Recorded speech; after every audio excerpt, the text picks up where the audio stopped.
Welcome to EPG Pathshala. My name is Devisha. I am a faculty at Tata Institute of Social Sciences. Today we are going to cover Sustainable Livelihood Framework under the paper Environment and Society. Today we will be covering the introduction on sustainable livelihoods, key features that are part of Sustainable Livelihood Framework, and Sustainable Livelihood Framework per se would be explained in detail. So the Sustainable Livelihood Framework, the livelihood framework basically is a way of looking at the complexity of people's livelihoods, especially the livelihoods of the poor. It seeks to understand the various dimensions of a person's livelihood, the strategies, the objectives pursued, and associated opportunities and constraints. So the DFID, which is the Department for International Development in UK, propagated a framework. This is basically a tool for better understanding of livelihoods, particularly the livelihoods of the poor. The Sustainable Livelihoods Framework basically takes an integrated approach to poverty than just a narrow set of indicators such as income and productivity. So according to Ellis in 2000, basically he defines it. Livelihood comprises the assets, which includes natural, physical, human, financial and social capital, the activities and the access to these assets basically that together determine the living gained by the individual or households. Basically here when I talk about access to these assets, it is mediated by institutions and social relations. In particular, the framework provides a checklist of important issues and sketches out the way these link to each other. Now, it also draws attention to core influences and processes and emphasizes the multiple interactions between the various factors which affect livelihoods. Now, there are key features that we, when we talk about sustainable livelihood, there are some few key features now which I would be explaining. According to Salisbury in 2003, the Sustainable Livelihood Framework presents the key factors that influence people's livelihood decisions, outcomes and relations between these. It is used for planning new development activities and assessing the contribution to livelihood sustainability made by development intervention. It provides a checklist of important issues and emphasizes the multiple interactions between the various factors which affect livelihoods and is centered on people. Its aim is to help stakeholders with different perspectives to engage in structured and coherent debate about the many factors that affect livelihoods. The framework is meant to be a tool that can be used in planning and management with modifications. So it also provides a way of thinking about livelihoods that helps to understand the complexity and list diverse factors that affect livelihoods. So in order to get the most from the framework, the analysis could be conducted in a participatory manner, with a serious commitment to poverty elimination, and persons conducting it should be aware of social political factors that can skew answers towards the interest of the rich rather than the poor. So now we'll come to what is Sustainable Livelihood Framework per se. This shall be explained in detail. So when you take a look at the framework, there are various boxes that you see, various concepts that you see. Now, first box is the vulnerability context, which includes shocks, trends and seasonality. Then comes the livelihood assets, which includes various assets like a natural asset, financial asset, physical asset, etc., which influences the transforming structures and processes, which is structures and processes include, it could be levels of government or private sector, or processes would include laws, policies, culture, institution, etc. This along with that, the livelihood strategies along with all these, access to assets and the transforming structures and processes basically becomes the livelihood outcome. Each of these steps would be explained in detail now. Let's take the vulnerability context per se. So the vulnerability context as defined by the framework frames the external environment in which household exists. People's livelihoods are fundamentally affected by critical trends as well as shocks and seasonality, over which they have limited or no control. Now trends such as changes in population size, trends in natural or human resources, national international policies, changing trends in governance, growth or replacement of technological trends are important changes that influence livelihood decisions. Now trends can be positive. For example, economic indicators can move in favorable directions, diseases can be eradicated, etc. Now shocks. What are shocks? Shocks are sudden happenings over a short period of time, such as human health shocks or accidents, natural disasters such as earthquakes, economic shocks, conflicts or crop or livestock health shocks, etc. They can destroy assets. For example, loss of crop or loss of life. Now comes the part of seasonality. What is seasonality? Seasonality is a periodic change such as a fall of price in a certain season. For example, when there agriculture season followed by a season where there is no agriculture at all, there could be shortage of food grains per se. Seasonality of production is another periodic change. Economic opportunities for laborers, etc. are all part of periodic change. Seasonality of rainfall determines livelihood strategies of subsistence farmers in dry periods, for example. Now the use of the term vulnerability context draws attention to the fact that this complex of influences is directly or indirectly responsible for many of the hardships faced by the poor and vulnerable people around the world. Now, if the trends move in the positive direction, some people are able to gain from it, but some are unable to benefit as they lack assets or access to these assets and strong institutions working in their favor. Now, for example, if the demand for organic products in the world market increases, the marginal organic farmers cannot gain from it as they do not have necessary resources to market on large scale per se, because they have subsistence economy. Now the vulnerability context can be changed through modifying institutions, policies, etc. For example, increasing people's access to appropriate financial services, insurance is one way of reducing shocks. Now compensations for crop loss by the government helps reduce the severity of the shock. Now let's look at the livelihood assets. What we have covered right now is the vulnerability context. Now the second box or the second set of terms that we see in the framework, sustainable livelihood framework, is the livelihood asset. Now the livelihood approach seeks to gain an accurate and realistic understanding of people's strengths, that is assets or capital endowments, and how they attempt to convert these into positive livelihood outcomes. People need a range of assets to achieve positive livelihood outcomes. Poor people access to any given categories of assets tends to be very limited.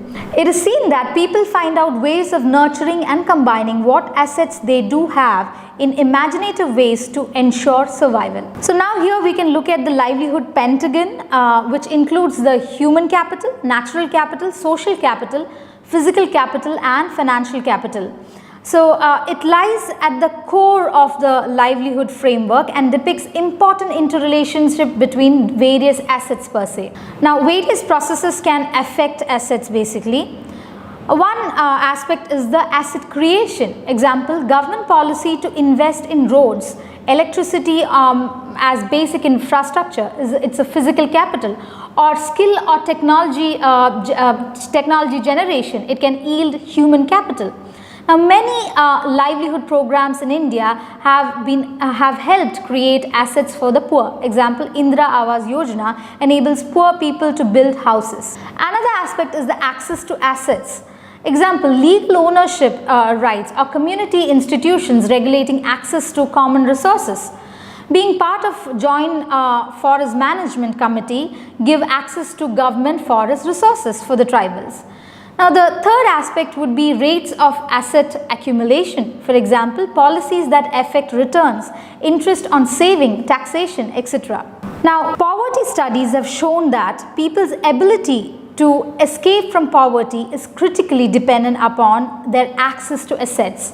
Now, upon this, we'll be looking at each of the assets that I had mentioned earlier. The first one that we would discuss is on the human asset. Human capital includes the skills, knowledge, ability to labor, and good health that together make it possible for people to pursue different livelihood strategies and achieve their livelihood objectives.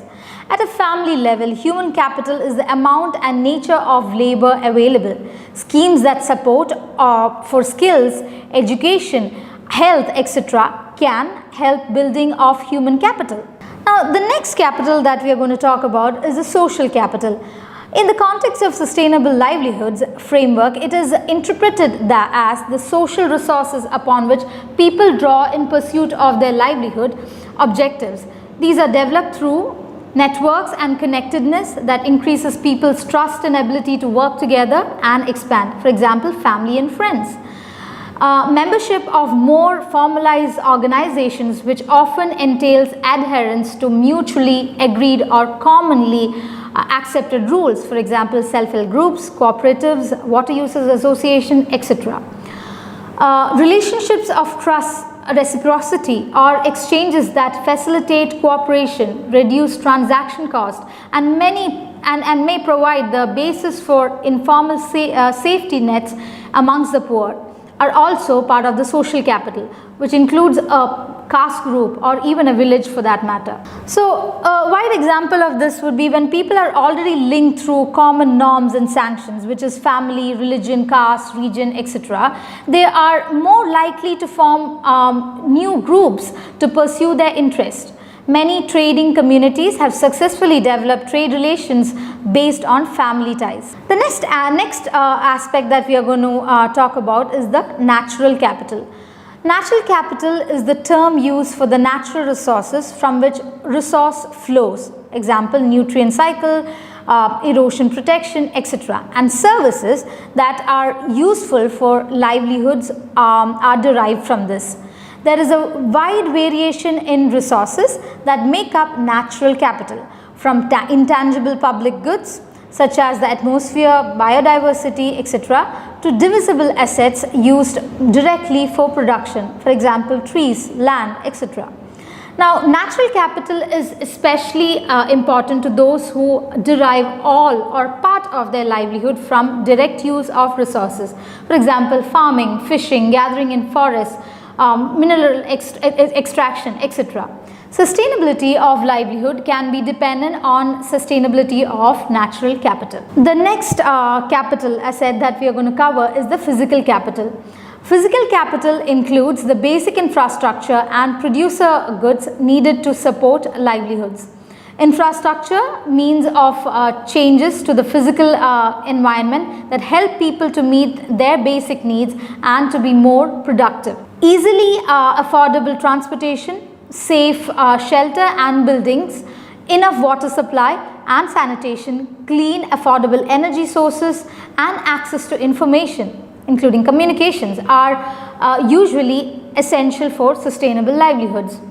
Infrastructure such as roads are commonly a public good that is used without direct payment. So the livelihood approach focuses on helping to provide access to appropriate infrastructure that entails poor people to achieve their livelihood objectives.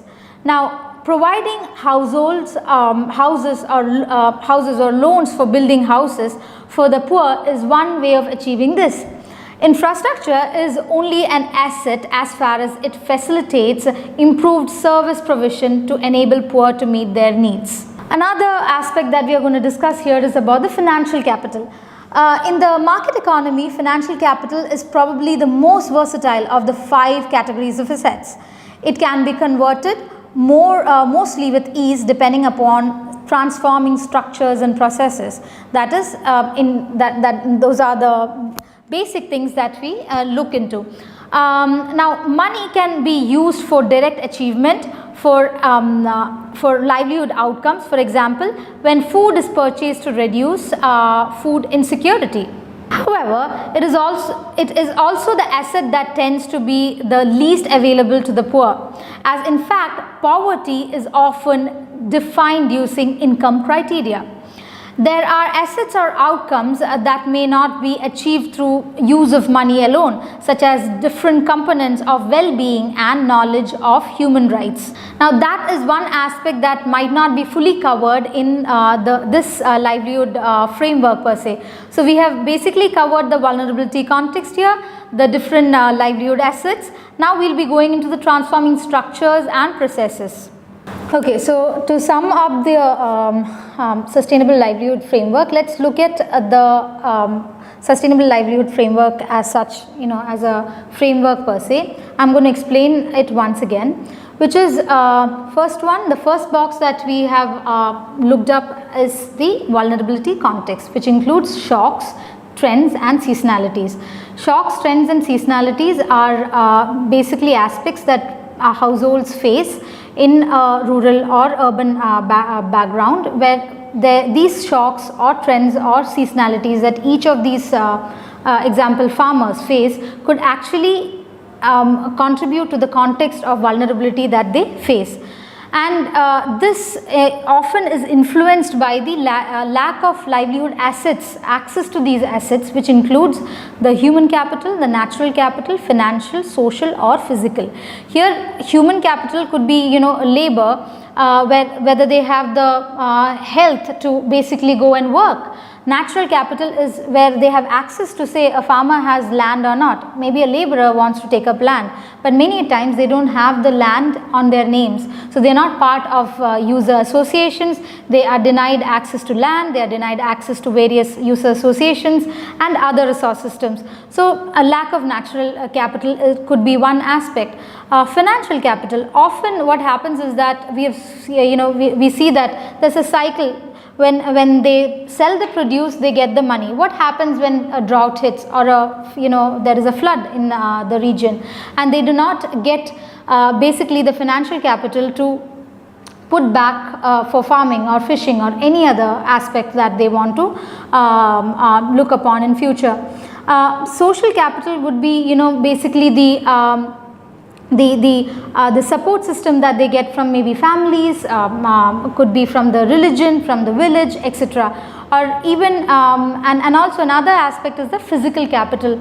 So all these aspects per se, a lack of access to these resources leads poor households to more vulnerability basically. So the livelihood assets are extremely important, and this is something that the poor households have problem in terms of access, and most of the times they have one or two livelihood assets that they can access, and they basically see how each of these assets work in favor of the other and try and move their livelihood per se. Now this often is influences and also even assesses the various structures and processes that are intertwined in this process. It could include structures and processes. That is, one would be the level of government, levels of government could be the center government, state government, it could be the panchayat raj, etc. Now, for example, one thing that I have come across in the field is that farmers do not have laborers in the state of Kerala during the agricultural season. So the panchayat had initiated this factor that laborers who form under the Manrega system would be going to the farmlands to help out the farmers. So this is a perfect way in which a structure is helping out to basically lessen the vulnerability context of the poor. The farmers per se. But what has happened is that there is an order from the state government or from the central government that it cannot be done so. The program is for Manrega, and they have to deal with, say, maybe cleaning up of roads, or the Porambok land or the common land areas, etc. Now here the vulnerability context is only pushed upon the poor farmers or even the laborers for that matter. Another sector would be the private sector. The structures per se would be the private sector, which includes CBOs, NGOs, etc. Now processes include institutions, policies, laws and culture that drive these entire structures per se. Now all these could in fact help in accessing livelihood assets, or in fact it can influence not accessing the livelihood assets per se. Now all this would help in, or would actually formulate the livelihood strategies per se, which becomes the livelihood outcome. Now what are the livelihood outcomes? Now livelihood outcome could be more income, it could be increased well-being, it could be reduced vulnerability, improved food security, more sustainable use of natural resource base, etc. could be a livelihood income. Now if there is a proper strategized livelihood income that is coming through, then it would in fact add to the factor that they would be able to access assets more. Now if that does not work, it adds to the vulnerability the context. The transforming structures and processes are a very important aspect in the sustainable livelihood framework.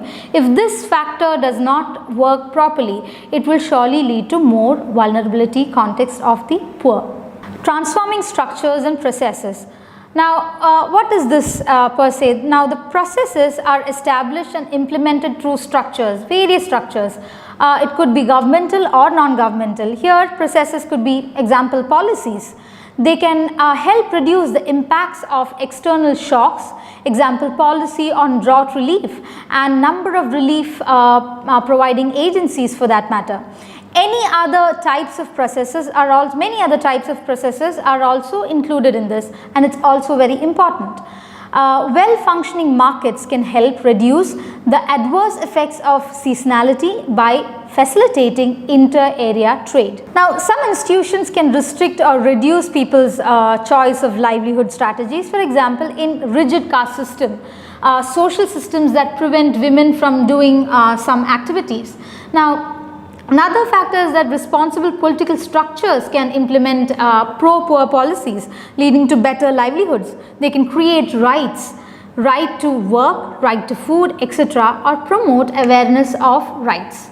So one of the most important or common problem in development is that processes do not work in favor of the poor. This can be a deliberate outcome driven by a failure of prevailing or elite controlled governance arrangements, or it could be just accidental and the result of evolutionary process in which the poor have played little part. External support can help solve these problems through building structures for the poor. It is possible to make interventions for providing information to support a more pro-poor policy making processes. Now, deepening and strengthening the contact between the poor and policymakers is one aspect that can be looked upon. Increasing the accountability and transparency of public decision making. It's a main objective of decentralization of development work per se. That could be another aspect that can be looked upon. Another thing that can be looked upon is by providing support to local organizations to adopt pro-poor ways of operating. So, sustainable livelihood approach suggests that sector programs can address the needs. Sector programs define the appropriate role of the state and helping it to execute this role better. This improves the efficiency of public sector management. The livelihoods approach seeks to promote choice, opportunity and diversity for poor households. It also shows how important government mechanisms are when it comes to delivery of these programs throughout the country. For example, Manrega, or where the financial capital is accessible by the poor, work is able to reach them, is one aspect where Government of India has reached out to the poor of its country. The next aspect that we are going to talk about is the diversity and linkages. Now, recent studies have shown enormous diversity of livelihood strategies at every level, within geographical regions, across sectors, within households and even over time. Development efforts sought to improve the services and opportunities available to these categories of people. The sustainable livelihood approach, by contrast, seeks to develop an understanding of the factors that lie behind people's choice of livelihood strategy and then to reinforce the positive aspects. So this increase of choice is important because it provides people with opportunities for self-determination and flexibility to adopt over time. It can be achieved by improving poor people's access to resources that help in livelihood strategies and to create responsive structures and processes based on the needs of the people. Now, what are the outcomes based on these development indicators or indicator development? Now, the success of the livelihood interventions can be assessed by understanding their contribution to the achievement of livelihood outcomes that people consider important. Indicators that sustainability can be formulated with particular groups and monitoring processes can be made participatory.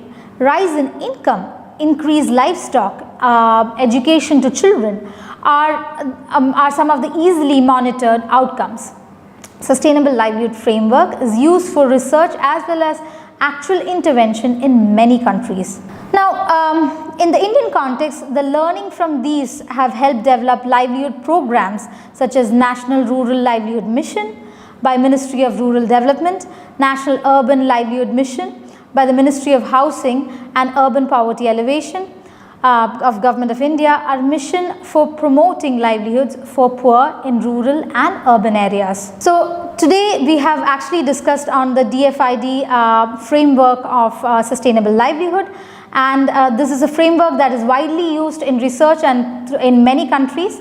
I hope you have learned about this framework, and for more enhanced reading you should definitely visit the resources in EPG Pathshala. Thank you.